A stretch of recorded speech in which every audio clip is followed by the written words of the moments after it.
So when people move abroad, it's like they're sometimes different from, people that you used to know back home. Moving abroad, part of it is also having a shift in your mindset somehow. I think people should also know that it's not everybody that's supposed to jackpot. Yeah. It's not even gatekeeping anything, but it's not everybody that's supposed to leave home. Yeah. One time a friend of mine was sick and we went to hospital and stuff like that and went back home. So he said she should come get medication. I went to pick up the medication for her.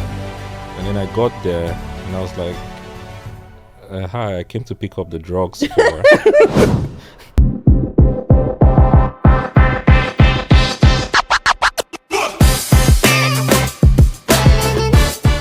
Hi guys, welcome to another episode of the Two Black, Two Blonde podcast.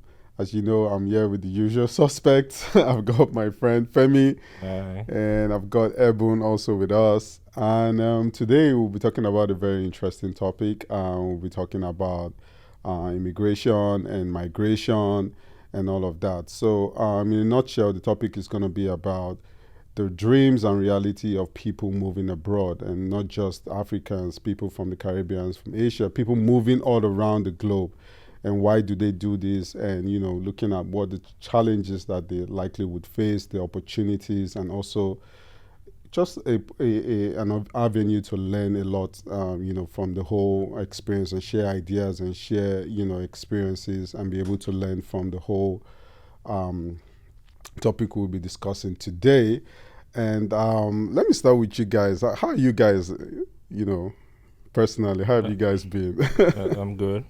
Surviving the New York blizzard and, What about you? I'm okay. I'm just chilling, waiting for summer to be here. Yeah, true. That's true. The weather's getting better now. Yeah, though. Yeah, it is. I mean, when I came in, I was like, oh, this is better. Like compared to the last time I came, it was crazy. Okay, so let me start with the first aspect that I feel like we should talk about. So let me start with us personally. Why did you move here? Or maybe just start with me, myself. Why did I move here? And so the story of me moving started with when I was in the office. So usually when I was working back home in Nigeria, I would save a bit of some money for, in USD, because the currency was a bit, it was fluctuating at the time. And there was a time I had looked up to saving an amount of money in the office. I remember that day vividly. And the exchanges went up.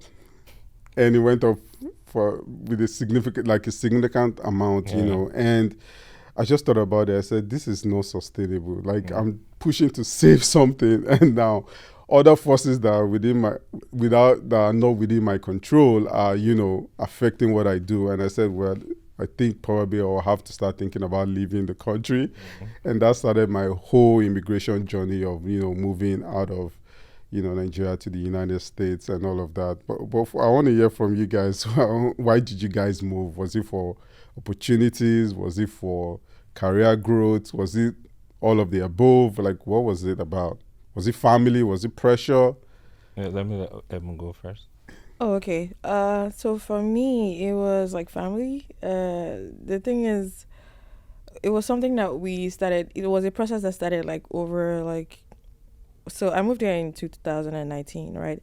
Okay. Before 2019, that process probably started when I was in GSS1. So like over, 10 years? So pretty much it was like a mass migration, right? Okay. Of like my entire family, extended family, everybody. So it was more like beyond my control, because that period of time in fact, I didn't even put my mind to it. So I was already beginning to have fun as an adult in Lagos before they just yanked all of us off and said, okay, it's time to now go because they have processed everything. So that's why, that's how I ended up here. Yeah, okay. What about you, Femi? Well, for me, I'd say my brother moved here first. Okay. So he was here doing a PhD program, and he was like, the opportunities here are vast. I mean, I was working and all of that in Nigeria, but of course, when you're hearing experiences of people here, you're like, I want to come and experience it and see what it's like. You've already experienced what it's like in Nigeria. You want to travel, come here and see what it's like. Exactly. So that curiosity led me to move. you know. And again, of course, to be honest, we look at the Nigerian economy, you're working, like you said, the exchange rate wasn't really, showing in what you were doing, basically. Yeah, exactly. All of that. So you're like, oh, let me travel, go earn in dollars and see if, if it gets better. If it gets better and things like that. So basically, that curiosity led me to start the whole process, and here we are. Okay, nice. But would you say that it was a good move by your parents or whoever, at the time? Actually, me and my siblings always sit down and say, like, okay, assuming that we're in Nigeria when all these things are happening, how would we have coped? But yeah, it was really a good move. Like, it wasn't expected at the time when it happened because it just happened really quickly, but it was a good move. Like, a lot of things. In fact, everything has changed, to be honest. So yeah. Wow, interesting. Okay, so let me go into, so we've talked about, us and why we moved here, and I wanted us to look at, adapting to changes while we moved here. What are certain things that you experience or you have experienced over the course of you migrating to another country, like the culture, like in terms of, integrating with the people, being in the office, people work in the corporate world, and, just having a community and all of that. Have you faced challenges? Have you adapted? If you had challenges, have you adapted to those challenges? What do you guys think? What was your experience? Well, I would say moving here, it depends, right? Everybody have different experiences when you move. Okay. I moved here, came to do a program, a master's program. And when you come here to do a master's program without scholarship, then you know how tough it can get. Oh, wait, your master's program was here in New York? No, in Ohio. Oh, okay. Yeah, so I moved to Ohio, did a master's program in Ohio. And so when you move without scholarship, you know how expensive it can get. So you're not just looking at whatever you think you have saved in Nigeria, it's not going to cover anything. No. So you have to work. You have to work hard, and then you don't have the opportunity to work so much, because I think you can just do 20 hours a week as a student and all that. So it was kind of a really difficult transition from working full-time in Nigeria and all of that, coming here, becoming a student, having to integrate into the system. And in America, they say the bills don't stop, right? No, you're always paying a bill for something. It never stops. It never stops. So you're always paying a bill for something. So it was, I would say that transition period was kind of difficult, because you have so much. You're talking about paying $20,000-$30,000. That's a lot of money, That's a lot, for you to cough out on your own without scholarships and all of that. So it's hard work. Yeah, it is. You have to work hard. But talking about the culture, I would say it depends. You experience both the good and I'll really give credit to a lot of people I met. There's some families that I met that were really, really amazing, gave me a place to stay for like half the price, I met them in church and things like that. So I know that I was able to build a community through the church, and they were really, really helpful. You also see a different side of people, people here. There are people that are, I wouldn't say people are, what's the word now? I wouldn't say people are, they just keep to themselves, right? People here are not so social. Everybody just want to, one time I was saying I had these neighbors that for 1 year I never know what they looked like, so. I mean, when I was in college, I didn't know my neighbors. Yeah. Like, we had a lot of college students there. Normally, once in a while, you could see them, maybe we're trying to pass through the lobby or something. You say, hi. But funny enough, I don't even recognize their faces because I hardly see them and all of that. Yeah. So you have to intentionally find a community. If not, you will just be lonely and depressed, So that's the experience. Like for me, I was intentional about, but because I go to church, because I was able to meet with people in church and all of that, I was able to find a community. And then thankfully, there's a lot of Nigerians that move, so it's almost like there's a Nigerian community in every city now. So not in my city, I can guarantee you. And then thank God for people like Ebu that has created the Nigerians in US community yes, to that's helping Nigerians find themselves. Yeah, which is good, because I actually the first time I had to speak to her was through the group, and so that's a very, very good initiative. What about you, Ebu? When you moved in 2019, I know you're done with your uni then. Yes. So did you go to like get a master's, or did you got a job and just went into the system, Okay, so when I moved, that was in 2019. That's like towards the end of the year. Unfortunately, the next year COVID started. So it was like that's true. I think I started working like 2 months after I moved here. I just started working. And then COVID started. People always say, "Oh, you're lucky that you're with family. You didn't." So it was all 6 of us in the house. It was different because all of us we just came. We were still trying to get used to it. My parents, my 3 siblings, myself. The experience was somehow we were still trying to get used to being in America. Understanding the whole culture thing. But I would say that it was not too bad, especially because I had family. Now, one of the things that I hear very often from members of my community is, oh, they wish they had their family here, or like that's the thing with migrating, right? It really, separates people from their families. So that's one thing that people, seem to miss a lot. But I for one didn't really experience that. So the whole moving here was it wasn't too bad. It was easy I started working. Well, then I understood the balance between work and then life. Here they respect your personal time. Like exactly. once it's 5, you gotta go. Like there's no like, if you have to call out. If you're not feeling good, you can do that. As opposed to the Nigerian working system, where I did an internship. I think it was in one of those federal organizations, and literally they would have interns like wash plates or run errands. As opposed to learning, that's a typical Nigerian thing, exactly. As opposed to learning while you're doing your internship. So here is like the work difference, the work-life balance is top notch as opposed to where we're coming from. So I agree with you. Okay, that's nice. That's nice. So let me take the conversation towards misconceptions that people have when people move abroad. And when I mean what I mean by misconceptions is like things like people expect you after a while to probably be doing well and send money back home. Friends see Instagram post and think, oh, you've arrived in quote. And you have things like people reaching out to you saying they need help and all of that. And if you don't, they kind of deem it as you not willing to help and not necessarily not having the money, So what do you guys think about it? Because I feel like there's a lot of disconnect between people back home and people that are here, and they feel like once you're here, things, you're just speaking money on the. Funny enough, that's the concept that a lot of that's people the mentality. have. I've had people that probably I've not communicated with for the last 20 years reaching out to me for money, and they're like, "Oh, help me! I have this," and I'm like, bro, do you know how I'm surviving here? Do you know if I have a job? Do you know how I'm surviving in the cold? You didn't even ask me how I was doing and, whether I even have a job and all of that. So I feel like, I don't know if that's your experience, but I've experienced, I have the experiences towards, I had this friend that reached out to me and was like, oh, you've been in the US for a couple months now. You should be able to send me $100 or $200. Blocked.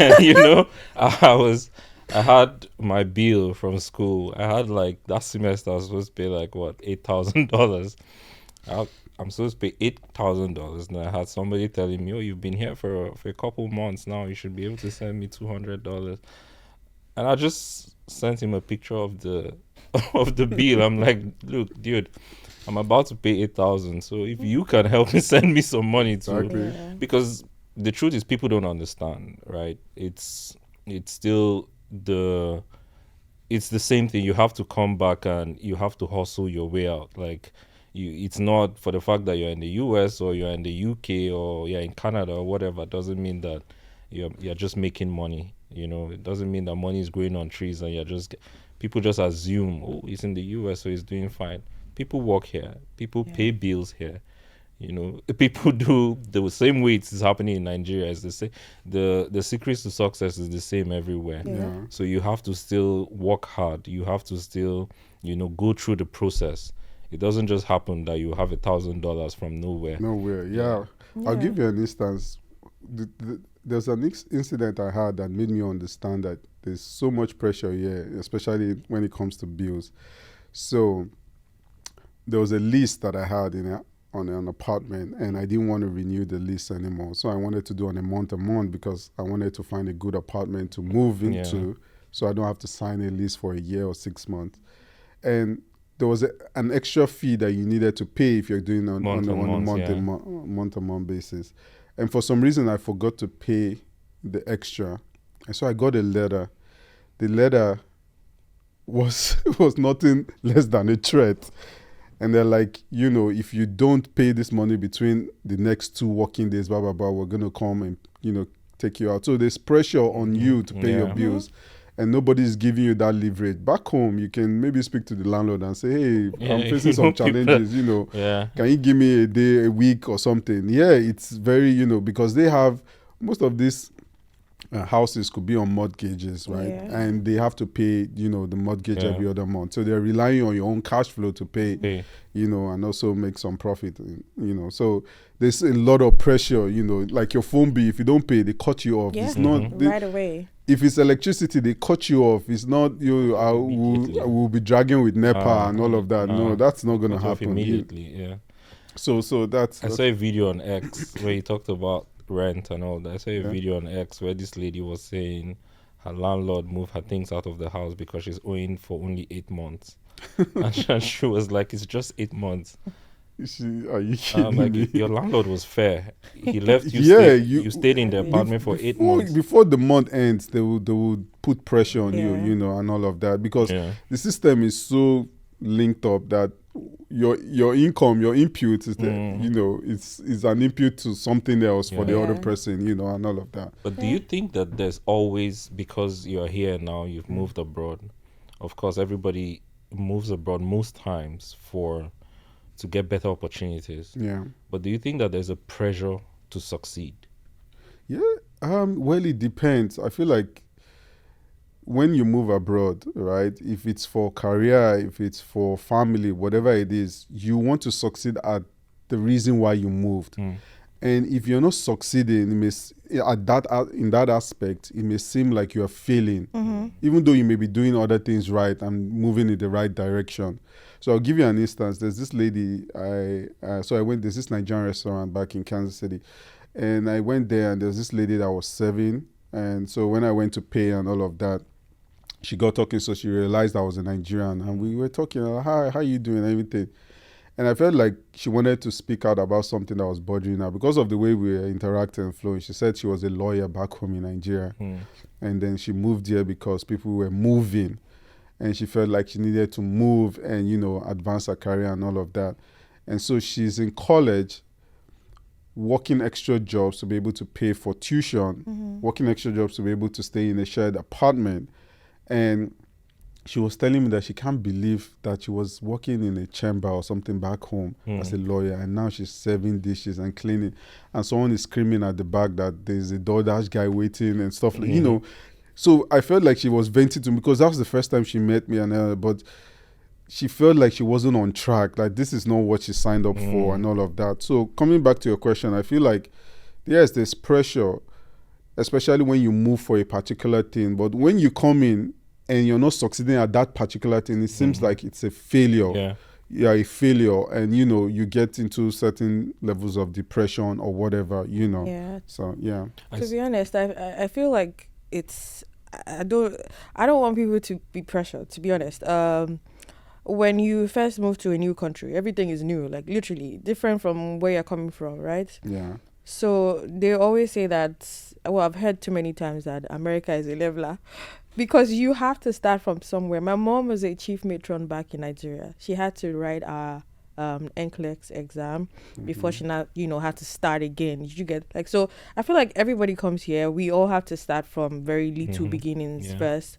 So I mean, I've seen where people are just really overwhelmed, which is okay. Like, it's normal. Like, you're coming from doing too much from where you're comfortable and everything, and then now you're here like doing the dishes or just doing like very menial jobs. So it's obviously part of the process of starting. Like, if you look at it, like, but if you look back after like 5 years, you see that it always pays off. Well, I've seen very rare cases where people have to go back home because they didn't get jobs or whatever. That's fine, but there's always obviously there's a pressure to succeed because you have left your home to another place, right? To start from the scratch. But I'm just saying that to say, like, people should not get overwhelmed to the point where they are discouraged. Like, whatever effort that they're putting into, it doesn't seem to them like they're doing enough. Like, you're already doing enough. Just give it time. Like, literally. Yeah, but I feel like a lot of people think a lot about what other people think. Yeah. So, for instance, back home in Nigeria, there's this perception that if you come abroad and you don't make it, you are lazy, you're a failure. And a lot of people don't want to go back home empty-handed, like feeling like there's nothing.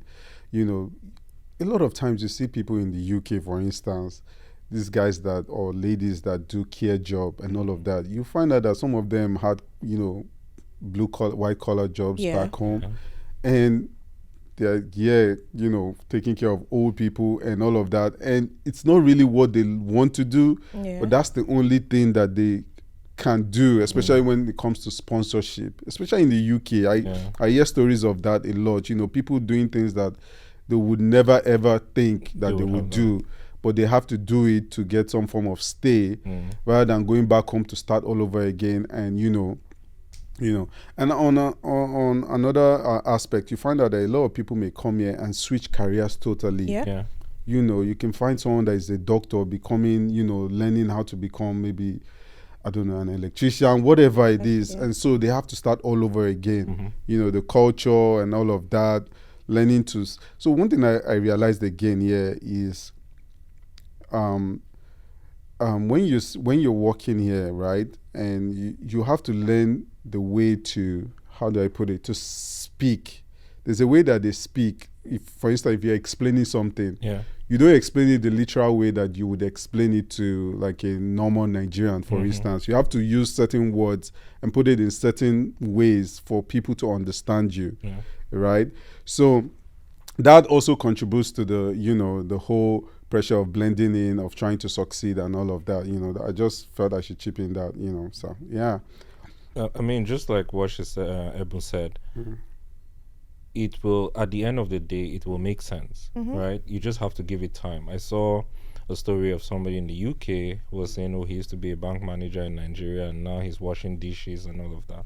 I mean, if that's what you have to do right now to survive, that's what you have to do. Exactly. Right? You won't wash dishes forever. You're probably in a transition phase.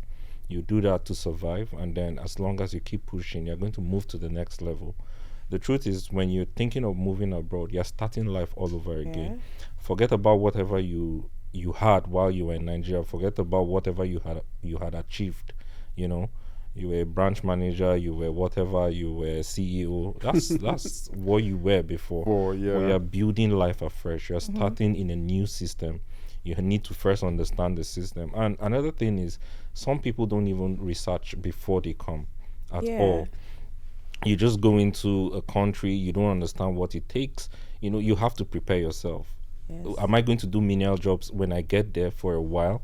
Am I going to do certain things when I get there for a while? What will the bills look like? How you have to plan. Like you said, you guys were planning for what? For like 10 years.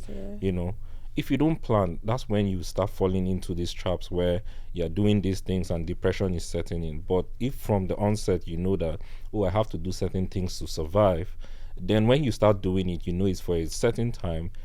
The end goal will always be at the back of your mind, so you know that you're heading somewhere. But if you just come in and then everything is overwhelming, you feel depressed and you start wishing you never made that step in the first place.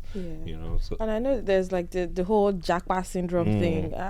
I think people should also know that it's not everybody that's supposed to jackpot. Like, if you come, it's not really working out, I mean, maybe you have to go back home. Like, really, I'm not saying that. It's not even gatekeeping anything, but it's not everybody that's supposed to leave home.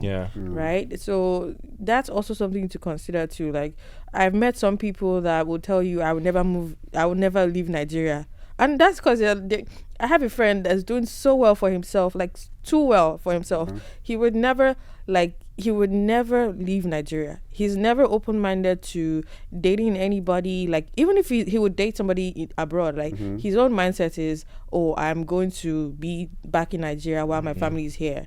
Like, some people are not open to moving. To moving and all of that. Yeah. So I agree with you too, Femi, when you said a lot of people don't do their research, before coming, because it's very, very important to do your research, especially if you have a goal, like for instance, a career path. So I give an instance of myself. When I came, I felt like, with my qualifications and with the masters, I should easily blend into finance and accounting. I'm in accounting and I'm fine. I'm comfortable where I am. But however, I noticed that if I want to grow up the ladder, I need to get certain certifications, at least to even get me through the door for interviews and all of that. So currently I'm studying for the CPA, but I realized over time that, what the perception that you have to be very open-minded to if you have a career path, for instance, make sure that you get as much information on that field, especially if you want to go climb up the ladder and all of that, So I agree with you. A lot of people don't do research and they come here and they start facing challenges and they're like, oh, what's going on? What is this? And you didn't do, a lot of, like doctors. I heard that some doctors, so I have a friend that she has, her mom is a doctor from Cuba. And when she moved over to the US, they don't recognize Cuban, the degree as a doctor from Cuba. And she's a surgeon. And usually when she goes to Spain, she wrote some exams and can practice there. But here, you can't even write like a conversion exam. You have to go and study medicine all over again. So that's a difference. So she's stuck here. She can't, practice, and she's qualified. So I feel like a lot of people have to do their research. If it's Japan, you see some people in Korea, in the coldest region in Russia and stuff like that, and they're stuck there. Some of them are just stuck doing menial jobs and all of that, because I feel like the only thing they thought about was what can get me from this country to this country. And not how I'm going to navigate the country and survive. And, And that brings me to the difference between people who move from, say, Africa or India and people who move from places like the US. Because I know that even people from the US travel to live abroad. You see people saying, oh, I'm going to go live in Switzerland. Dubai. I was reading a story of somebody who went to Dubai, and the reason why he moved to Dubai is because real estate was really booming in Dubai. So he had a plan. He was going to Dubai to, go into the real estate market and things like that. You see people move from here to places like Thailand, Switzerland, and things like that. Oh, there's cheaper rent, there's job opportunities, I'm working remotely and things like that. So you see that they actually plan to move. But when you see people from India, people from Nigeria, people from Africa, Bangladesh, and the rest of them, they just want to leave. They just, no plan. Everybody's relocating. I also want to move abroad. It doesn't matter where I'm going to and things like that. And then they face a lot of challenges around the that's way. That's mostly as a result of also the countries that they're residing in too. So when there seems to be like an economic crash where it doesn't look like things are working out, people just want to leave. So it doesn't really, I don't think they're really much concerned with, doing the research. That's also something. But then you run into problems within a short period of time. Because when you get there and all, like I've heard instances where people come to places like Canada on visitors visa, and I've heard countless of times that with a visitors you can't do anything, even to switch to another, to what they call changes or whatever. It's going to be very difficult. So why don't you do a little bit of research and put in some work, so that when you get there, you know exactly what your plan is, or have like a plan B, C, just in case. You hear them say things like, oh, the agent didn't tell me. You should have researched yourself. Exactly. It's your life. It's not the agent is trying to make money off you. Exactly. He helps you process whatever, and then you should have researched what you want to go and do, So it's just a lot of people don't research. They don't have a plan for what they want to do, and then I just want to move to another country. And that's the same problem. We see people taking illegal routes to move, right? People going through Libya and whatever, and then they go meet a whole lot of problems on the way, and people are dying by the numbers just because they want to migrate and all of that. Yeah, I agree. So I was thinking we should talk about finance a little bit, in terms of immigrants that move, how personally for me, when I moved here, it was a bit difficult for me, but I did a lot of planning ahead. And when I came in, funny enough, what helped me a lot was that my tuition that I was supposed to pay, luckily for me, I got a graduate assistantship. And so they waived my tuition and I was being paid a stipend and all of that. So that gave me some form of leverage and all of that. But one thing that also helped me was, advice from friends like you. I know you advised me to open a bank account. I remember going to Chase Bank in Cleveland, opening a bank account. And once I got my first job, I made sure I applied for a credit card. They gave me $500 then. I was like, well, I would do $500. Building a credit history. And I quickly started building a credit history and all, because without credit, a lot of things you can't do. Even in most Western countries, like buying a house, they ask for credit, getting a car, different stuff, even renting. Some people, renting apartments, they ask for your credit score and all of that, to be able to determine what interest rates they're going to charge you and all of that. So a lot of people may not be financially literate in some sense. When they come here, they don't, for me, when I first came here, I was my debit card. Okay, if I have the money, just go and pay and all of that. But right now I'm seeing myself, slightly just becoming more of a credit card person. Although what I do every month is that I spend on the credit card, make sure that I'm looking at the numbers, and once I get my money, I pay it off so that I can get, you can get carried away. You can get carried away. That's a mistake that a lot of people make. Yeah, and that's the way the companies want to catch you, right? They want you to get so comfortable. They keep increasing the limits, and then you start spending, and it's very hard for you to pay it off.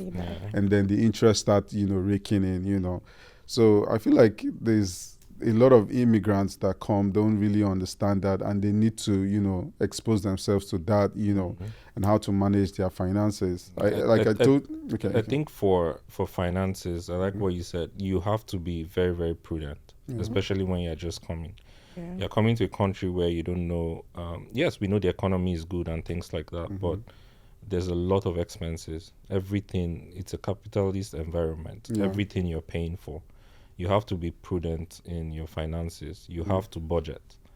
It's not the time where in Nigeria, every Friday you go out, have a nice time. Right. You have to check those things. I'm not saying that you shouldn't have a nice time or whatever, but so that you don't fall in debt, you have to be very, very prudent. You have to budget. You have to know what your income and what your expenses are. And you have to understand what, your bills will look like every month. You have to plan. Because it's very, very easy to be in debt, especially when you have a credit card. It looks like free money. I have a friend who in Cleveland back then, he had a credit card, and for some reason they gave him like $10,000 on the credit card. So everything was the credit card. It looks like free money. And then he exhausted everything. Oh my God. It's payback time. That's crazy, because that was me 2 years ago. I think I got like 6K. Oh my God. When I saw that I had almost reached 6K, I paid everything back and called them. I said, please cancel the card. Please don't do that. Don't ever do that. Don't ever cancel any credit card, because it will affect your score for a while. It does, but I just, that being carried away thing, it's something that happens often, because people have several credit cards that they've maxed out. And that's very, it's just financial irresponsibility, to be honest. We were talking about this. It looks like you are working for the credit card company. Exactly. Because the interest they'll be charging, interest goes as high as 30%. 30%. A lot of people don't realize that, because when you go to a bank for like a mortgage for a house and all, it's usually what the interest rate is that is set by what they call that board, the Feds, right? The Federal Reserve. So it's usually like maybe 6%, 7% and all. But the credit cards have the liberty to choose whatever they want to charge you, and a lot of people don't realize that. So once you start raking in $10,000 and above, they just start reaping, because you could easily in a month run into $300, $400 in interest, and you see that you're just working for them. The money is working for them, and you have to pay. If you don't pay, it keeps and they're very smart the way they do it. So usually with credit cards, you don't necessarily see like a bill, you have to go to your statement Yes. to see how much interest. They don't send you a message to say, oh, this month, this is. They It's just tell you interest. this is your minimum payment. Payment, yes. But they don't tell you what you have to go to your statement to see how much interest you've been charged. Exactly. Right? So they don't tell you. So they are sneaky with these things. You don't know you're working for them. They're charging you like $200-$300 every month. You know? So you have to be on top of finances. I mean, if you watch, I don't know if you know Dave Ramsey. Yeah. If you listen to the show, you see a lot of stuff. There was a lady that called in and said she had 18 credit cards. What? 18 credit cards and almost maxed out all of them. She used to buy a house because that she has was to be the buying only stupid stuff, like just buying. And the funny thing is that that's not the one of the next caller. You hear a much worse situation. Like, but have you noticed that people do a lot of panic buying here? I remember when especially the Blizzard thing. It's thing, not that serious. And then all the stores were crowded. People were just buying stuff. It's a one day that they don't need, and they just say, "Well, we might need this," and just buy it. And then the cart is full and everything, and like you don't need all these things. I feel like even Americans themselves lack like financial literacy. Even them. But I think it's deliberately that way. You know, the system is designed that way to just, you know, say, hey, this is free credit. You know, you have up to this. Spend. I feel like the credit card system, in a way, is good because it stimulates the economy in some way. Because people have, back home in Nigeria or some, you know, African countries, if you don't have that money, you can't spend. Yeah. You know, no matter what, some places you can't buy a car outrightly. Yeah. Now, if you notice, there's some dealers that are doing pay 40% and spread the cost over, you know. But what cost is that? That cost is financed by the normal Nigerian banks. And the average interest rate for those is almost the amount for the credit card. Yeah. So you see that it's very, very high, you know, and all of that, you know. So they give you that access to credit to stimulate the economy for people to, you know, spend, but at the detriment of the end consumer, the person who owns that card. Because if you are not disciplined, you run into problems. And, you know, you just have to be prudent with finances. Yeah, because I saw one story of people that earn over, I told you, of $300,000, Americans that earn over $300,000. A chunk of them, I've forgotten the percentage, live paycheck to paycheck. Why? What's the expenditure? What are you doing? You're earning $300,000 and you're living paycheck to.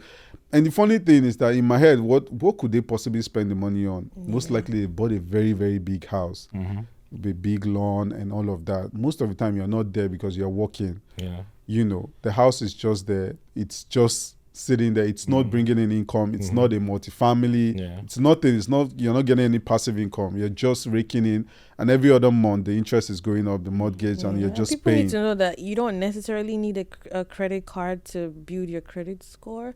I found that out through my mom, because, you know, like Nigerian parents can be very old school. Like they would panic at anything that sounds like credit card. I'm not trying to take money that's not my own. She doesn't have one, but she has good credit score. What she does is maintains very high amount of money in her bank account. That's what she does. So she spreads it out through like two different accounts. Right. But I think that helps your credit as well. Like besides having a credit card, as long as you maintain like good money in your bank account, your credit score is good. So from what you're saying now, what you're saying is, say you provide all your details like your social security bar and they run the background check. They're not just looking at your credit. Are they looking at your debits? Your spending, like your bank spending habits. Exactly, your spending habits, how much you're saving, things like that. So, okay. That's good. I learned something today. I didn't know that. I thought it was just pretty much your credit, you know, and how frequent you pay and, you know, and all of that. And also talking about finances, so we are family-oriented people. You definitely still have family back home. That even though we say, oh, people expect from you, you still have to give. Right? There are people you still have to give. So you also would give, but be careful with that. You can't go above what you can afford. Because once you start going above, they say, okay, if he can give this, that means there's much more that he can give, you know. They want to try you out. Like for me, fortunately for me, I don't have family to ask me for money back home because everybody's now here, right? But like anybody that has tried me, I've sent money to somebody before, I gave it to them, fine. They came back again, asked me for another money. I was so mad. I'm like, wait, what do you think is going on here? I just ignored the person because they kept coming back. I'm like, Exactly. I've had scenarios like that. Exactly what you've said. Someone will reach out to you. Hey, my son is sick. Blah blah blah. Can you help me with this? I feel like the whole black tax thing, people just take advantage of you with that. Sometimes they don't even need the money. Like somebody has come to say, "Oh, I want to buy this." Like, I don't even have what you're trying to buy. Like, exactly. I don't understand. It's the perception that people who move abroad have money, or people are doing way better than others. But I feel like they don't. Yeah. You would blame the people that are also going back home to throw parties. I've heard like some aunties would go back home with their credit cards, or because some credit cards allow you to take out money, but like some of them will borrow money to go and throw parties back home. And then when you see, okay, I'm going to an American party in Nigeria, people have already seen like how much you spent on this party, how expensive it is. You're already putting some sort of expectations in their minds. Now they're expecting, okay, these people have come from abroad and look at the parties they're throwing, so obviously there's money abroad, you get, while throwing a party like in debt. It doesn't make sense. It's like peer pressure or what? Like, why would you borrow money to throw a party? You're running into debt to prove to people that don't care. Honestly, that's how we are. I would say that's how our society is. That's what I am personally. The African society, we've always, because I see it a lot, people do things that you always want to show the next person that you are at this level or at that level. And they are very, very irrelevant.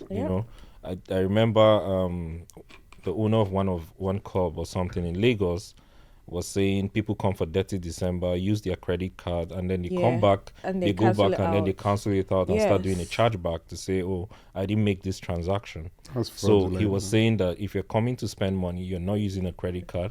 It has to be a debit card, or you're using cash. Because Nigerians will come back home and live beyond their means, and then come back and say, oh, I didn't spend this money, I want a charge back, and then try to get their money back. Sometimes people don't even need to go back to Nigeria. The whole process is expensive. Like you can stay here and enjoy your December, but because of peer pressure, I know like every year there are people who book last minute flights on credit cards to go to Nigeria. Like, make it make sense. Just to go show everybody. Yeah. And then you come back and you start struggling to pay the debt. I know somebody that works, she would work mad long shifts here, right? And then go to Nigeria, spend money, come back, work those mad long shifts, and go back. Like, what is the sustainability with that? I wouldn't do that, But another thing, talking about finances, is also the earlier you start saving for retirement, the better. Because I know that a lot of time people relocate in their 20s and 30s. So the earlier you start having investments, things like Roth IRA, things like 401k and things like that, the better. So that in 20, 30 years you have something substantial. Because this is a system where you can get caught up in the system with very little savings, because there's bills everywhere. So the earlier you start investment, like we're talking about Fidelity investment, you can invest in mutual funds, for example. $20, $30 here and there, it compounds, it grows over the years. So that's another thing that I would say that people should take seriously, that you should start investing in retirement, right? So that the earlier you start, because of course you're coming into a new country, you don't have any, there's no retirement saving, no lifeline, nothing. So whatever you saved in Nigeria, you don't even know what the value would be in 20, 30 years time. So you can't rely on whatever your pension was then. I know that. Yeah, I agree with you. So you have to start investing in retirement savings. The earlier, the better. Yeah, I agree with you, because a lot of people don't see that, and they just live for the moment and all of that, But for me, being the fact that I have a finance and accounting background, I've known all of that since. So usually I set aside certain amounts that I put in the stock market, and I invest in ETFs. Also invest in Nigeria, but personally for me, I wouldn't invest in anything the real like I'm not investing in real estate or doing a business in Nigeria. I'm pretty much just focused on short-term securities, but real estate treasury in Nigeria bills. Is not bad though. It's not bad, but the reason why I don't invest, like it's inflated. Okay, let me tell you the reason why real estate is. I'm skeptical about real estate in Nigeria. Weak laws is a very big issue. You can build a house, you can do all the documentation and get everything, and someone will come in and demolish it.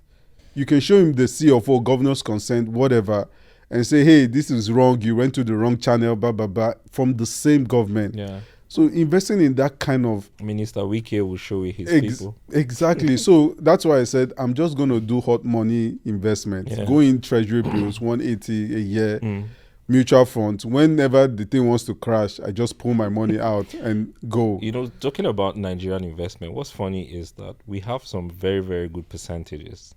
Yes, Look at the annual rates, the mutual funds are about 18%. Yeah, nobody's going to give you 18% here. Yeah, you don't see those rates anywhere. But Yeah. the thing is, it will be beneficial if the economy is stable. Yeah. I think the economy right now is a little bit stable. Yes, it's a little bit so stable. you can invest in, I mean, some Nigerian stocks, mutual fund, because I saw Better Glass, for example, grew 500% last year. Yeah, 500%. Yeah, a lot of You know. companies did, but for me personally, I would not invest even in equity, the equity of companies in Nigeria. Yeah. I'm more of hot money.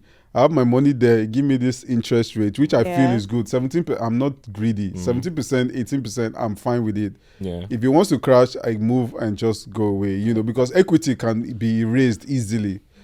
You know, but I feel like the economy is getting better. I know finance is our is something we can talk about for. Let's go into talking about like mental health. Yeah. For people who relocate here, we've heard a lot of people talk about the loneliness. We even mentioned it earlier that sometimes you come here, you don't even know your neighbors. Yeah. Growing up in Nigeria, you know everybody on your street. You relate with everybody on your street, right? You talk to people. You know, there was a sense of community. Yeah. But here is different. I know somebody living somewhere in Delaware, for example, is like, there's no Nigerian here, there's no community here, you know, it's so lonely and things like that. Did you ever face things like that? Of course. When I moved there, it was all about... I remember when you were leaving, if you remember the day you were leaving, I was like, Femi is leaving, like, I don't have anybody here, I'm just all alone, you know. And where I was in a very small town in Missouri, very small town. Like, without the students, there are less than... With the students, there were 6,000 people. So when they take out the university, which is the main institution that brings a lot of people into the town, you're left with very few people, you know, and all of that. And the church I went to, I told you, I don't know, was it you I told? The church I went to, I was the only black person. In my class, I was the only black person. You know, I would go to Walmart. They had only one Walmart store. We went there together. You know, to get stuff. We're the only black people. We're the only black people there and all of that. I didn't know my neighbors. I didn't know any, you know. But you know, I was able to survive. You know, the church I was in, they were supportive. You know, I was very open-minded and all of that. With me, with my Niger thick accent, you know, they were able to accept me and help me. And funny enough, I met a guy there, a Nigerian professor who has been there since like the 80s. You know, Dr. Bayo, he helped me settle down, and he got me some stuff, and I was able to join the local soccer group and all of that. But nevertheless, the loneliness is still there because it cannot be like home, you know, where people understand your jokes. You can say some kind of, use some certain slangs and all of that. I mean, I hang out with some of my colleagues at work. They're really cool. I understand a bit of them, but sometimes I want to express myself in a certain way. I cannot. You know, I'm just there, and you know, it's. I'm happy, but I'm not happy. You know, I don't know how to explain But how do the Chinese, the Jews, how do they do it? Because you see them relocate and everybody's living together in one community, and all of that.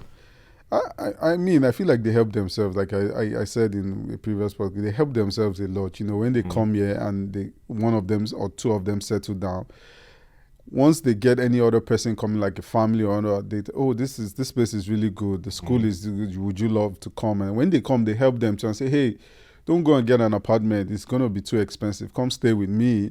And, you know, we can split the cost and all of that. And slowly, one of them decides to build a restaurant. After, you know, and like that is begin to build a community, you know. Like back in Kansas City, there's a lot of Indian restaurants. They have a community that plays cricket because cricket is their major sport and all of that. You know, they hang around, you see them, you know. So building communities is, to me, is the way forward, especially when immigrants move abroad. But building communities is not it's not something that is in your hands. Other people have to agree with you that that place makes sense. They want to move to those areas, and they want. So there are other factors in it, and all of that. But I know you came with family. So yeah, I mean, there was still loneliness. I mean, after work, every time when I was back in Nigeria, I used to be able to hang out, like go out, to be energized. I'll go out, even still face that traffic, but I'll still go out. You get? But here, my house is not too far from my job. I just want to go to my bed and sleep. I'm tired for the most part. I don't know if it's the working or it's just the lack of having people around. You get? Like, I don't really have people in New York where I can say, okay, I want to go out and enjoy myself. Even when we go out and enjoy ourselves, we still have to manage the whole... I like Nigerian music too much. Like, we still have to manage hearing something different, eating something different. It's just all, like, the same thing. So, yeah, the loneliness is there because it's not what we're necessarily used to. Okay. And then having to, like, create community. When people move abroad, it's like they're sometimes different from, people that you used to know back home. Moving abroad, part of it is also having a shift in your mindset somehow. So that affects people too, and it affects you having people close to you as well, because people are different. Yeah, I know. But for me, I feel like you guys are very lucky in terms of having a community. You think so? I think so, because I feel like New York is very diverse. Yeah, I think that would be Texas, Maryland. I used to say if I was living in Texas, oh God, I would not be bored, or I would not be lonely. I wouldn't feel as lonely as it feels now. Do you get? But like New York, I don't really think so. So New York does have a lot of Nigerians, but the problem with the city is everybody's busy. I so see. Everybody's busy. So the hustle, either they are going grind. to work, they're already exhausted from the traffic or something. So, like when I was in Cleveland, I saw more of the community than I do here, because it was kind of a slow-paced city. So sometimes everybody come together and just cool down together, have fun and all that.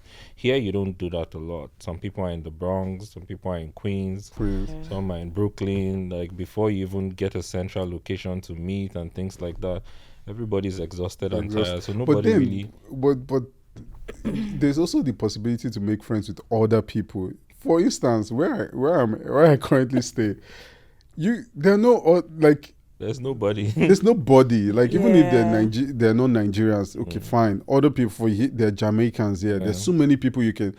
For instance, I love theater. I love going to play spoken word. I love comedy shows. Sometimes all those underground stuff and all of that. I think I went for one in Nashville. In Kansas City, you hardly find stuff like that. But once I go to like Eventbrite, for instance, and I check New York City, you always there's so many activities. I'm like, why can't I have something like this where I can just go on a Friday night after work, just go chill in an underground bunker and just listen to jokes and have a drink and So I feel like there's a variety. You may not necessarily have Nigerians to hang around with. But for things to do, there's a lot. There's a lot. But then you also talked about how you have to like. Did we talk about code switching or having to? You can't just make any jokes. I feel like that's why I don't have friends that are non-Nigerians, because it's you have to be very sensitive with what you say, because you can say something in a certain way and someone would find it very offensive. Let me tell you a funny story. One time a friend of mine was sick and we went to the hospital and stuff like that, and then we went back home. So they said she should come get medication. And I went to pick up the medication for her. And then I got there and I was like, hi, I came to pick up the drugs for her. I mean, that's normal in Nigeria. That's like, you go to the drugstore and all that. And she just looked at me, you came to pick up drugs? I'm like, yeah, I came. So it just clicked on me that, drugs means something else, It it's does. medication and all that. So I was like, no, medication. And she was like, where are you from? And then we just had a conversation. I was like, in Nigeria, drugs means medication. Yeah, even me, I had to adjust after a while because I usually use drugs. Yeah, so after I'll say meds. So have you taken your meds? And the security officer there was just laughing, like, you can't say that. And I'm like, so certain, like you said, you have to adjust to a lot of things. Like there are certain things you would say, even in the office environment. There are certain jokes you will make in Nigeria and it's fine. But there are certain things you would say here that you have like it's not gonna You sit land in well the with HR us. office. Yeah, Yes, you you land land in in the HR office and all that. So you know. Yeah. you have to be careful about. You need to understand the culture. You need to understand How to say how things. to I say remember certain things. I said it earlier that Yeah, it's not just saying something. One thing I've realized here is that if you're explaining things, especially in the The workplace, words. the way you just say something in Nigeria, oh, do this now, do that, can't you do this? You can't do it. You have to explain it yeah. and explain it using certain keywords that make it very easy for the other person to understand. If Right. not, you know, it could be a communication barrier and, you Yeah. know, and all of that, you know, so. Like yeah. one time in school, when I was still doing my master's program, this professor was arguing back and forth with this student saying he used ChatGPT. Okay. And the guy said no, he didn't. But he's like, who uses this word? Who uses that word? And then when he read the words, I'm like, those are normal words that people use. Yeah. But Yeah.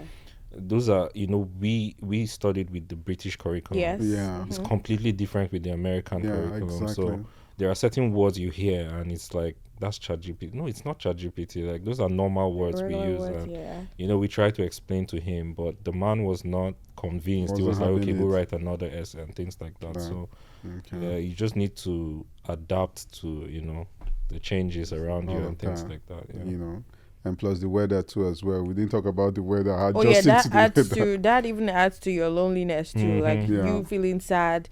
The whole it's already dark before it's 4:00. Yeah. That's just gloomy. Like that's Exactly, that adds to the exactly. mood too. By 4, yeah, before I leave the office, it's already dark, and I'm like, Yeah. and when I get home, in my mind, psychologically, I feel like I need to go to bed. It's Bed, dark, and I'm yeah. checking. It's 6:00. There's something Yeah. that they call seasonal depression, I believe. That happens actually. Mhm. Mostly when, you know, fall approaches. People are a lot, you know, they're keeping a lot more to themselves. So I was moody. So yeah, and that stuff happens like that. too. You know, and the cold of people adjusting to the cold. Yeah, and you don't want to summer. go out. You want to stay indoors because it's Indoors. so cold outside.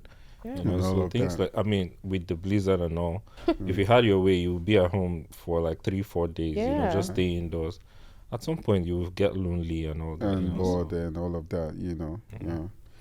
What's one thing that you think people misunderstand about relocation or migration? Well, for me, the major thing is the fact that when you come here, everything is sparkling. Sense. Everything is you're like everything makes sense. Like you're succeeding or you have succeeded once you move from point A to point B. I feel like that's one of the major misconceptions a lot of people have. You know, you move abroad or you have a friend that moves up. Funny enough, when I was in Nigeria, people that move here, that's the same mindset I had. Oh, he's moved to America. He's doing well now. There's money, you know, and all of that, you know. And then I moved here and I'm realizing that, no, it's not as easy as people think. Yes, there's money, there's opportunities, but you have to work and work very, very hard for it, you know. So I feel like that's one big misconception people have. Yeah.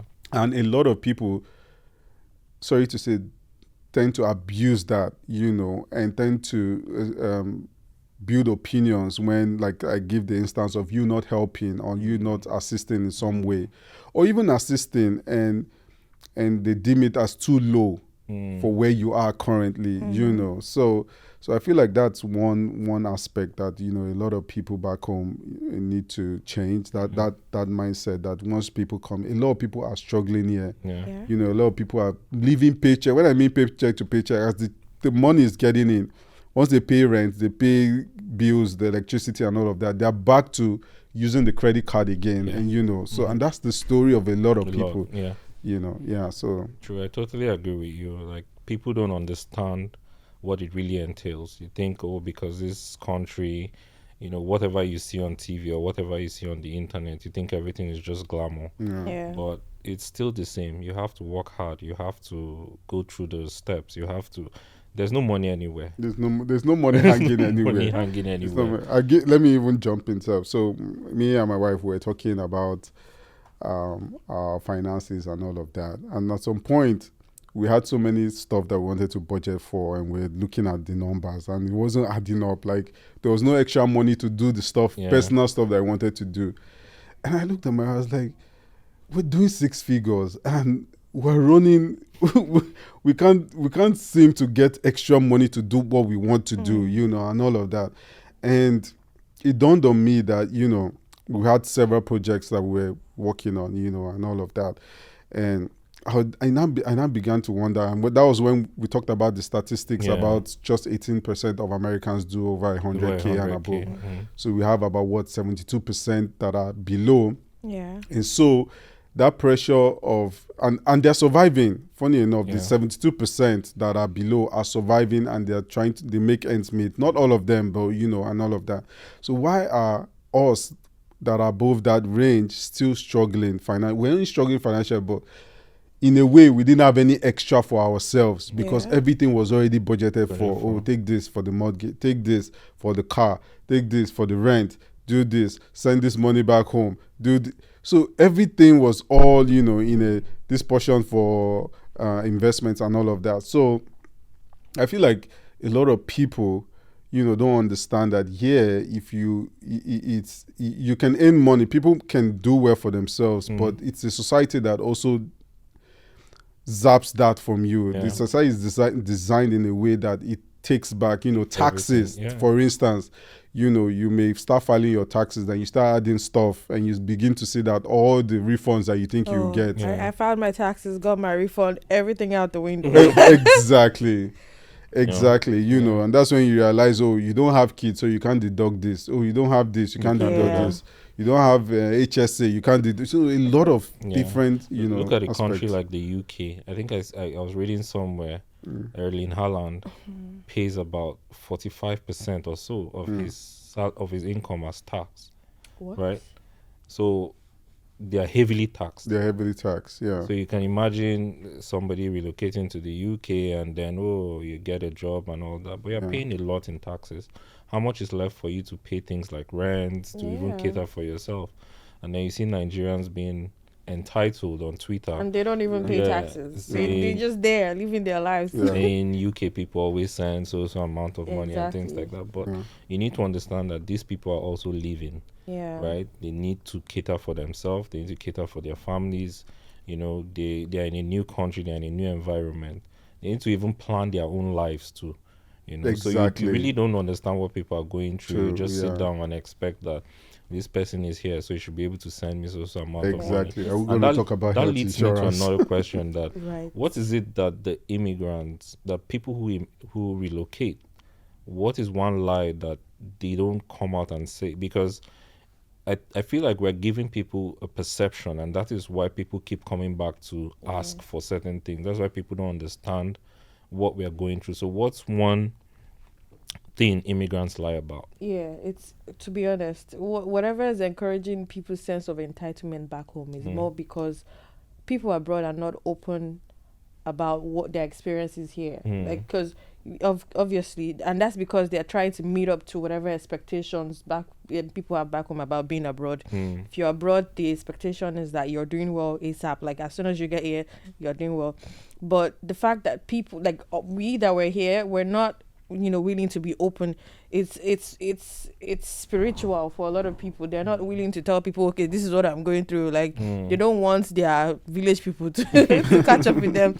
So they'd rather be quiet about their experiences and their struggles back here, and just, you know, allow people run with whatever, you know, mindset that they have back home. I think that's what's causing it. We're not open, you know, about our experiences here, and that's those people back home are just going with the flow or thinking whatever thing, just because we want to either keep up appearance, or we don't want village people to catch up, or we don't want people to think that we're struggling. You know, there's always a mindset of, oh, he has already gone abroad, like, and he's struggling. Like, people begin to think bad of you, or, you know, and think that, okay, obviously when you leave, you want people to think that you are better than people back home. Yes, right, exactly. So that's why, like, people are just not open to being real, like, with their friends and family back home, letting them know, okay, this is what I'm actually going through. I agree with you. Just to chip into what you said, like, you know, there's this stuff I did during my MBA. It's called Ofsted. It's a theory by a guy called Ofsted, I think, and he talks about one part which is called power distance, and that power distance pretty much just talks about people a culture that certain people seem to be higher than other people in the society, and the people that are lower in the society accept that those people are higher than them in the society. So what do I mean by that? like the phrase that they say, "I better pass my neighbor." Yeah. That phrase means that I want to show that I'm better than you. Yeah. And to me, that's where, people who move abroad, that's where they are coming from. So when you see them taking, very good Instagram photos and trying to project themselves in a certain way, they're trying to push that narrative that I'm better than you. Or you that are looking at me, look at my life, look at the salmon that I'm eating in one fancy restaurant or something like that, so there's that pressure and that culture sense that, I need to project myself in a certain way that life is beautiful for me, even though I may go back to washing dishes or, being people a caregiver. People don't want to be seen as a failure. That's just yes, exactly. But then if you compare it with people here, sometimes they're a bit content with what they do. Sometimes you may see a TikTok video of a white lady and she's the owner of a dry cleaning store, for instance, just explaining what she does and, and just live a simple life. And when she goes to a fancy restaurant, she takes the pictures and all of that.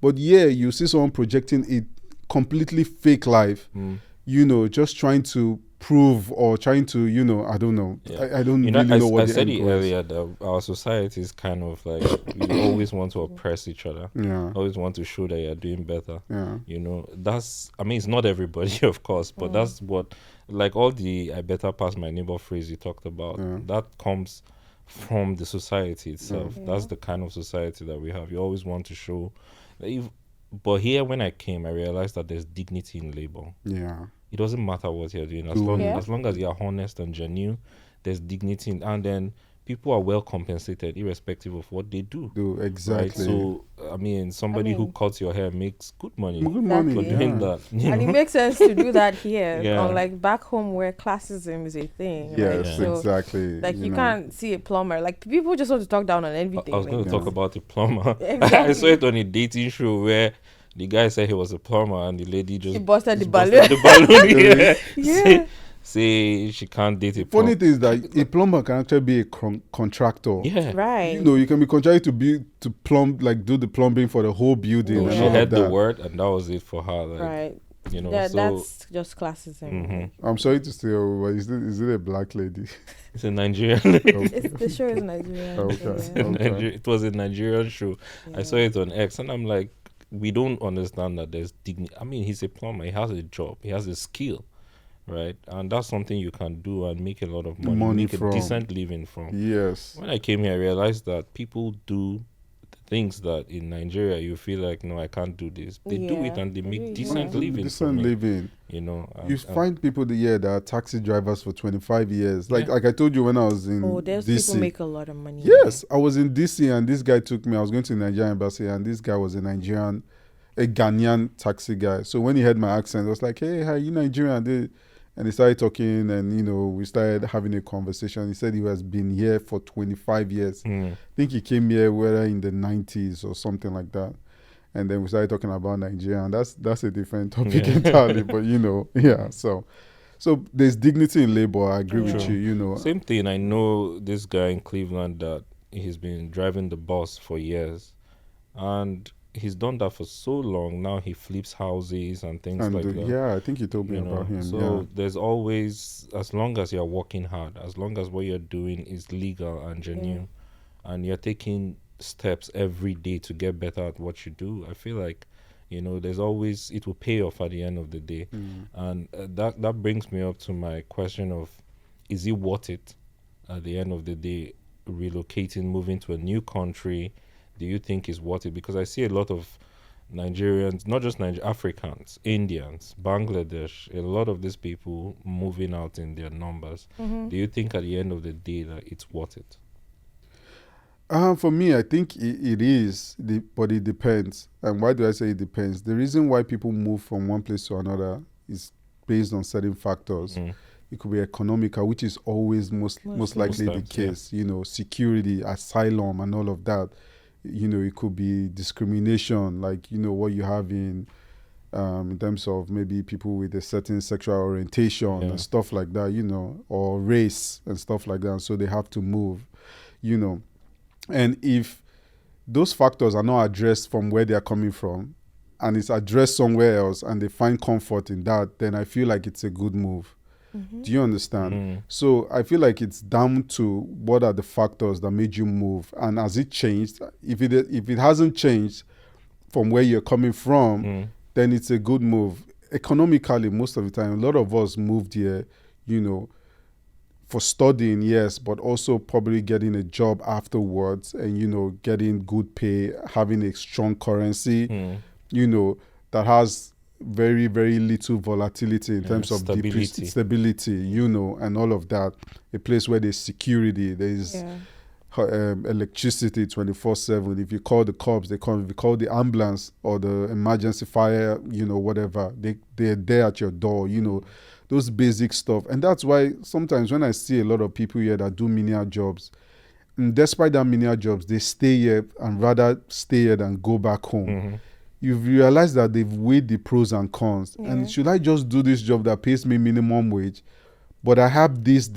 I have security. I can eat. I can go to McDonald's and buy Mac chicken for $3, and have it. And even though in an hour I can be paid $20, and I can afford a Mac chicken, I can feed my. Do you get? If you compare you live what an you're average earning, life, but you enjoy what you're doing. And I can send my kids to good schools until I don't need to worry till it gets to college level, right? And all of that. And that brings me to this issue of college level. I told you there's a story back home where a lot of people are already sending their kids to public schools. They're withdrawing the kids from private schools to public schools because they can't even afford the private schools anymore. Like colleges? No, like primary school, secondary school. They're already withdrawing people from private schools because they cannot afford, stuff like that. And it's free. You may make the case that, depending on where the region you're staying, and the taxes that you pay the government and all of that. But you can't deny the fact that they will have, decent education. Some of them even provide like meals and stuff like that, and their passes, like, using the bus and transit and all for students and all of that. So there's a bit of some form of leverage that people can have here compared back home to back home, When you say like if it's worth it at the end of the day, I would say for the most part it is. But also a lot of times like a bunch of people move like in their 20s or whatever. What exactly makes it worth it is having a long-term plan. So you're saying that you're putting a timeline to what you're doing. Some people prefer to go back home after they clock like 60 or whatever when they retire. Some people don't want to go back home. So it always helps to put a timeline to, okay, so what is my 5-year goal? Like, what is my 5-year plan? What am I doing in the next 5 years? What am I doing with my finance? Because that's my finances, because that also plays a huge role, especially when economics is why, like the economy is why most people move, right? So just having a plan, like 5-year plan, 10-year plan, this is what I'm doing. This is these are the things that I want to invest my money in. It always makes it worth your while. Like you're not just leaving like the paycheck to, obviously it's sometimes it's hard. Like the struggle is there to want to live from paycheck to paycheck, but just having a plan, like a long-term plan, would help you, make the most of why you have moved, to be honest. So yeah, I think it's worth it, especially if you have like a plan. It's always worth it. But what if the plan, sorry to play the devil's advocate, what if the plan doesn't go according to plan? No, it does not even have to go according to what you've planned, but you have a goal. As long as you are not really struggling, because it will not be worth it if you're struggling, to be honest. If you're struggling, it will not be worth it. But if the plans don't work, I'm sure there's always a fallback plan. Like people always have fallback plans, right? It's always worth it. Even if like, okay, like you have said, there's security, there's education, there's like, a bunch of things that we do not enjoy back home. So I would say even if your full plan does not work, there should always be a fallback plan. And just being here sometimes, work, for the most part, it's worth it, to be honest. Okay, what do you think, Femi? I mean, like she said, you need to have a plan. I feel like most times it's worth it. Yeah. Because when you look at where you're coming from, where you're benefiting, where you are, but also we've talked about how it's not easy to get there. Yeah. it's really not easy. Sometimes for some people it takes a few years, for some people it takes longer. Wow. It just depends on what your plan is and how you're able to execute it, right? So, but at the end of the day, is it worth it? Most times, yes. I would say most times it's worth it. I see a lot of people, those in the UK, some of them having to go back because of maybe their status and things like that, getting papers and things like that. So there are times, like you said, that the plan might not work according to what you want it to be. And those are unforeseen circumstances that basically you cannot change. Sometimes you may plan and then you don't have control over some things because policies change every day. But at the end of the day, most times it's worth it, right? The opportunities you get.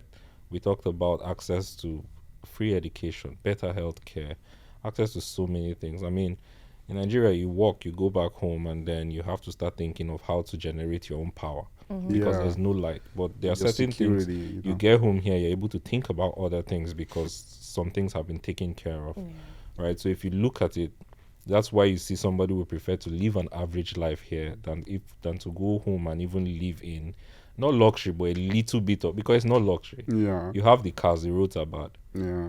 Right, exactly. you have the money. There's no good health care. We talked. That's a nice point. Because I was trying to convince my father to send a car to Nigeria. Then he goes, "Who's going to fix it?" I said, "I mean, that's a concern too." Yeah. You know, you see some. So there's this time I saw one of these high chiefs or some of the kings, and they were driving a Rolls Royce on the road. They must have their mechanic on standby. Yeah, and the road was even bad and all of that. So it was the irony of everything, you know. It was I think Burna Boy coming out from a club, and like 10 people were trying to move this way because the car was so low and the road there was no. I mean, yeah, you have the car, but the roads are bad and all of that. You have all the resources, but the hospitals are terrible. So at the end of the day, you know, it's worth it because of the things you're able to get. Even if you're living an average life, I mean, all people want at the end of the day is to be able to live a normal life, experience basic things of the society. Light should not be a luxury. Having electricity, having water, being able to buy food should not be a luxury, right? You talked about how your 1 hour wage can buy you food, and you even have excess left. 1 hour wage, but we are looking at situations where people will be paid for 1 full month and they can't survive on 1 week with that. So at the end of the day, is it worth it? Definitely. But then do you have the school of thought where people would say, like, the people that jackpada that go back home and say the opportunities you people don't see, we were seeing it and we're going back home to exploit those opportunities, you know, because you see usually to me it's just social media and what I'm being fed, right? Because what I'm seeing is just someone's narrative. I don't really know if that really works, but I've seen a lot of videos like that where you have people go back home to start up stuff, businesses, and they give this illusion that it's working well. And there's this one I watched of someone that went back home to start a practice. I think he's a doctor and all of that. And he said he's getting a lot of clients because a lot of people here that face a lot of, issues with health and the health insurance and all of that. And they go back home for operations, to conduct. People are going back home to do BBL. So yes, because it's cheaper. So it's cheap. So you can see, I'm just playing devil's advocate that there are opportunities. Yeah, I totally get it. There are opportunities back home. Africa is. I see some things here, and I know that we don't have it back home. There are ideas you can go to improve our society back home. For example, the guys who started GTB, they used to be in the UK, worked in the bank in the UK for a while, and they realized, look, we can go and transform our banking sector to look like this. Instant transfers, things like that. They went back, they started GTB. It's one of the biggest banks. There's so many probably the biggest bank in Nigeria. So many fintechs too started with people who, were in the US or in Canada or whatever. They went back, started something. But how many people that's why you have to be strategic about what you're doing. For the fact that you're going back doesn't mean it will be successful. Yeah. So there are people that you will go back home and you will indeed be able to create something that would add value to the society. But there are people who jackpot and, you want to go and open a restaurant in Abuja and open it, you have to go do something of value. Yes. You have to go do something of value. It's not about just going back home because now I've been able to save a certain amount of money. I think I should be able to live a certain lifestyle, because some of them is also the fact that, I have this amount of money saved. I can go home and and I pass my neighbor. And do things like that. I can live in a certain way. Yeah, and so you just have to, if you're not going back to create value, then I don't see the need for you to say you jackpot that just because you want to, But again, some people just miss home. Yeah. Some people just miss staying in Nigeria and I things mean, I like miss that. home. I sometimes I wish I'm home. You know. So sometimes people just want to go back home and just go stay at home, and So it just depends. You also mentioned some people want to retire and go back home, and not just my parents though. want to retire. They're not looking to go back at all. No. Oh my God. So it just depends. Different. Everybody has a different opinion, basically about the whole thing. Yeah. I feel like at the end of the day, it goes both ways. If the opportunity lies there, and you want to move here, some people would not leave, like you said, some people will not leave Nigeria for nothing. Because the opportunities are there for them. For instance, all these fintechs, there was this fintech that started that I'd actually left before it started, but it's very big now. OP. Yeah. For instance, I God. heard everything it's that huge. you have to pay for in Nigeria. You would OP.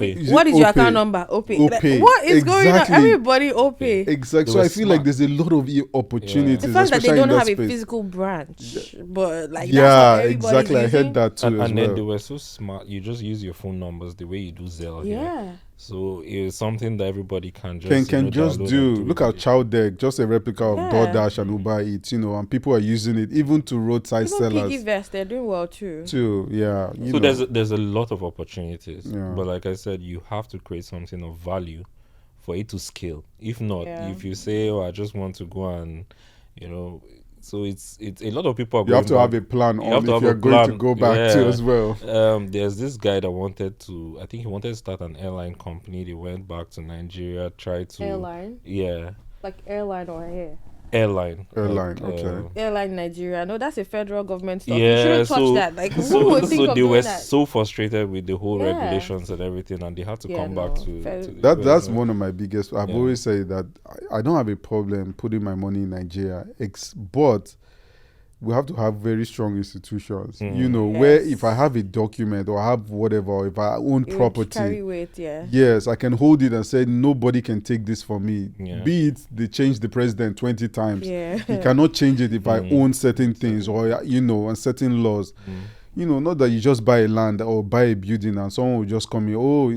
This governor's assent wasn't exactly. and so I'm gonna demolish it. No, I can't run like that. I'm not. It's I really won't do scary that. to buy a house or land or whatever in Abuja, for example. Because it would have Because been Wike can Wike's come at property. any time. Or Desiani. Oh God. Exactly. Wike can come at any time, or in Lagos, and and demolish it and all of that. So it's there's so many things that I feel like if they can fix those areas, even justices. Let's say you even have a contract disagreement with somebody and all of that. I should be able to go to court and within the next 6 months be able to have a decision. Have you not seen that lady that was dragging the senator? Let's not even go there. We have 3 minutes left. Exactly. That's the senator was dragging, and going to court, and sometimes cases can go 10 years unresolved. Yes. People even die and the case are the cases Let me are give still you hanging. this short story. So there was, I read a story of somebody who borrowed another person money, and when it was time to pay back, the lady refused to pay back. Instead, so the guy who borrowed the money collected her car, which was used as the collateral. Yeah.